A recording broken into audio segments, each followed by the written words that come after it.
Hey there, DIY enthusiasts and hardworking pros. Welcome to our channel, where we believe that safety is the foundation of every successful project. Whether you're building your dream deck at home or tackling daily tasks on the job site, knowing how to use power tools safely isn't just smart, it's essential.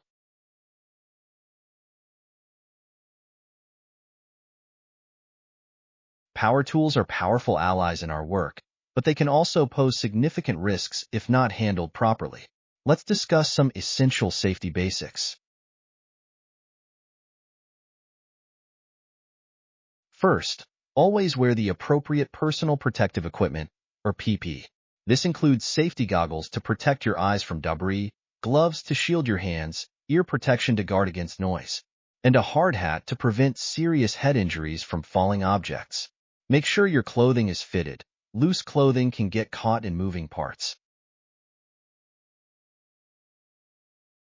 Next, inspect your tools before use. Check for any damage, frayed cords, or missing safety guards. A tool in disrepair is a recipe for disaster.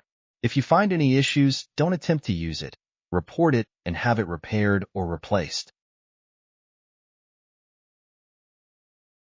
Proper handling techniques are crucial. Always use the right tool for the job and follow the manufacturer's instructions. When operating a tool, maintain a stable footing and a firm grip. Keep your hands and body away from moving parts and never bypass safety features. Creating a safe workspace is equally important. Ensure your work area is well lit and free of clutter. Be aware of your surroundings and always keep bystanders at a safe distance. If you're working on a project at home, make sure children and pets are out of the area. Lastly, know your limits. If you're tired or distracted, take a break. Fatigue can lead to mistakes, and mistakes can be dangerous. Always prioritize safety over speed. Power tools can enhance our productivity and creativity, but only if used responsibly. Remember these safety basics to protect yourself and those around you. Let's work together to create a safer environment for everyone involved. Thank you for watching, and stay safe out there.